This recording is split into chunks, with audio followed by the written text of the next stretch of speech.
Hey, what's up? Happy New Year! 2021, here we go. It can't be worse than 2020. One of my New Year's resolutions is more foam rolling. I'm feeling younger than I did 10 years ago. I want to keep it that way. So today's video is all about regenerative foam rolling. I'm going to show you my routine for the lower body, and I've intentionally picked a real small corner of the house. Look at this. We got weights, we got plug here. This is nothing special. There's hardly any space at all, but I get it done. I don't need too much space. That's gonna be the theme of some of my videos. No excuses. Even if you got no time and no space, we're still gonna get it done. Here's my foam rolling routine. You can do this anywhere. You can go on the road and do it. Bring a little foam roller with you. Follow along with me. Let's get to it, people. All right, here we go. Well, just a bit of a disclaimer first of all, probably common sense, but this is not a great idea if you've got arthritis, open wounds, if you've got fractures that are healing, or osteoporosis, even advanced diabetes. Let's stay away from this and see a medical professional. For everyone else, follow along with me. I am starting with my calf. Now, I will also say that this is best done after a long walk or after you've done some exercise so the blood is already flowing. You don't really want to do this cold. You're not really going to reap the same rewards from it as if the blood is flowing and you're already warmed up. So as I begin to get into the process of the foam rolling here, you might see a little dorsiflexion or pulling the toes towards my face. So what I'm doing is I'm taking that muscle from a shortened state to a more elongated state. That's the best way to go about getting this self-myofascial release, as we like to call it. Just a fancy way of saying foam rolling and getting all the knots out of your muscles. So switch over here to your other leg. You can see that dorsiflexion there, going from a shortened state to an elongated state for the muscle. The reason is longer muscles equates to youth. Older muscles are in a chronically shortened state. We want to do everything we can to turn back the hands of time and reverse that. This is one of the best ways to do it. So you can see here, I am in complete control. I have both of my fists on the ground, 2 points of contact with the ground at all times at least, sometimes 3. And so I can adjust how much pressure I'm really applying. Now here I'm easing up. I got both of my calves on at the same time. And that might be how you want to do it if you're maybe a little bit less advanced, or if your calves are screaming out to you. I want to go with my philosophy of bend, don't break. We want to push it to an almost painful point, but not an intolerably painful point. That's not the way to go. Now this here is a nice little antidote for shin splints. Obviously we're not rolling right on the bone, but rather either side of that shin bone, just to try and get some release.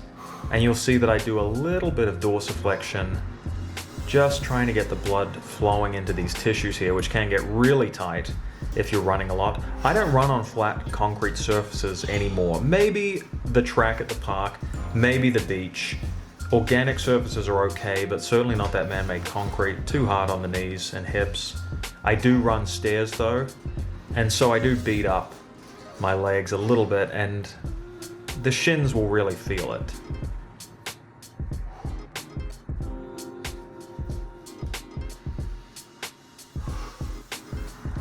So you can see here I've got 3 points of contact on the ground. I'm in total control. Back to 2 here. But I'm able to apply pressure as needed, and you should do the same. We don't want to ever feel like we're out of control. So we don't really know how foam rolling works exactly. We do know that it's going to break up adhesive bonds, that we call them. And those are basically little knots in your muscles that cause tension and dysfunction in your movement. So it's kind of bringing intense blood flow to those regions, but it's doing something else. It's stimulating the receptors in the muscles and in the joints, and it's almost like overriding them, right, in your brain. It's almost telling your brain to just shut down and release that area. So here you can see I've moved on to my IT bands, going from that shortened to elongated state. So I'm mobilizing the leg. I'm doing a little hamstring curl, and that is really going to work those knots of tension here. Now again, I'm finding one spot and just really leaning into that, controlling how much body weight I'm bringing down onto it. I got 2 points of contact there. You can see how I'm kind of in a figure 4 type position here. And actually this dominant leg, which is over the top, that's controlling my movement, and it's allowing me to ease up if I'm feeling like there's too much pressure. And it's also allowing me to apply the blowtorch even more if I really, really want to get in there.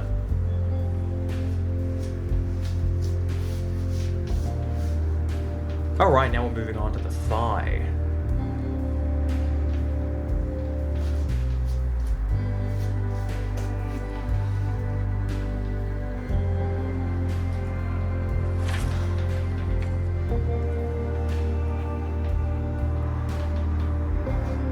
So just following along with me here. Wow, you can see I'm rubbing my face here. Obviously this is causing a wee bit of discomfort. And what I'm working on here is what we call the flexibility highways that run up and down the body.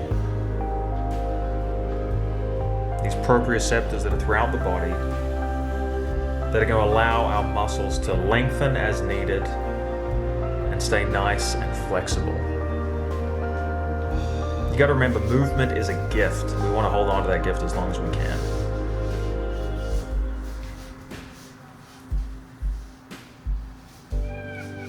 Now moving on to the inner thigh here, this is an area you may not even know that you need to foam roll.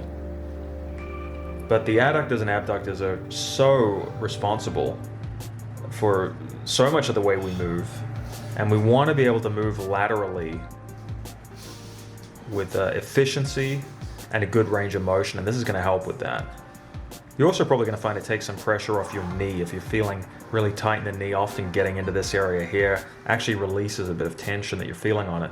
Here's the thing, a lot of the places that you feel tightness in are not actually the source of the tightness. So often I'll see people who have a really tight lower back, but in fact it's the glutes, it's the whole hip complex, it's the hip flexors that are really tight, and they're kind of dragging on the lower back. And often once those other areas are a little bit more mobilized and the blood's flowing, suddenly the lower back pain dissipates. So I've switched over here to the other IT band, and you can see I'm going from that shortened state to elongated state, doing the hamstring curl. So the best way that I've ever really heard it described is as a search and destroy mission, which sounds a little bit aggressive, but basically you are searching for any resistance, any knot in the muscle, and you are just trying to destroy it. But lovingly destroy it, if that makes sense. You're applying pressure to it, you're bringing focus and concentration to it, you're driving blood flow to it, you're mushing it and mashing it, and you're just trying to wipe it out and eradicate it. This is really my problem area. The IT bands might be the same for you. So I just like to slowly roll, find one of those spots that I need to search and destroy. And now switching over to my thigh here. So I've got those 3 points of contact, so I'm really controlling how much weight is going into that thigh. Not vigorously rolling back and forth, it's a slow, controlled motion. Some people will have you move from top to bottom and take about 1 minute. I'm a little bit more mobile with how I do it. This is just what feels right to me. So you're just searching for those knots of tension, rolling onto them. And now we're gonna go for that inner thigh area. Bit of a hip opener here as well. And I don't know how else to put it. You're kind of doing hip thrusts towards the floor, essentially, just gently driving some pressure and weight into that inner thigh. And then mobilizing the leg, doing that curl, elongating that muscle out. That's going to really drag the fibers of the muscle along those grooves that are there in the foam roller. You might have a notched foam roller, you might have a flat one. Generally, the more irregular the surface is, the more intense it's going to be because your weight is less evenly distributed. This is a good one here that I got. It's got ridges in it, but it's still fairly even and uniform.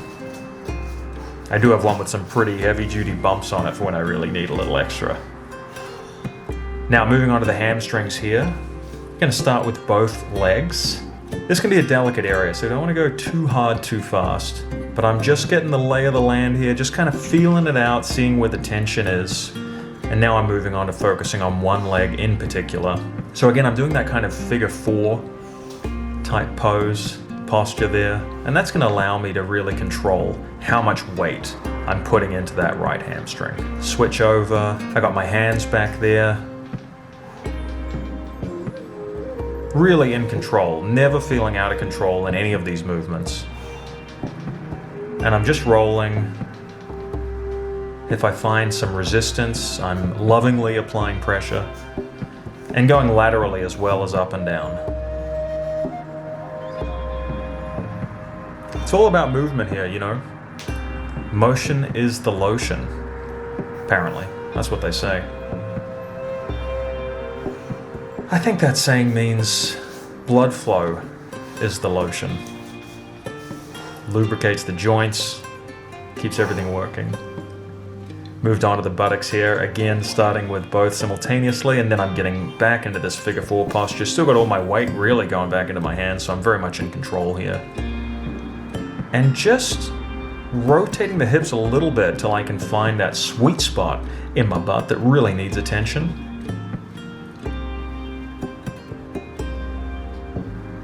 Breathing deeply all the while. Don't want to hold my breath.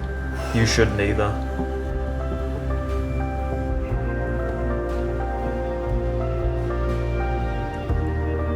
And look, when your butt is not so tight, those flexibility highways that are running up and down your body are going to be so much more open.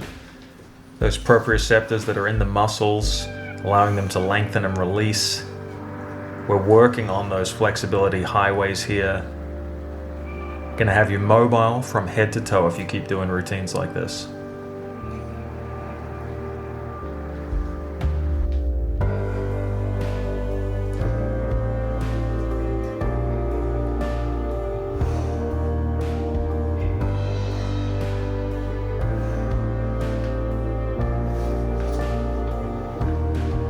Just coming to the end here. Well, that felt great. Feeling much better now. Got a new lease on life. Blood's flowing, feeling good. If you enjoyed that, please like, subscribe, tell someone about the channel, tell a friend, send this video on to someone who might need it.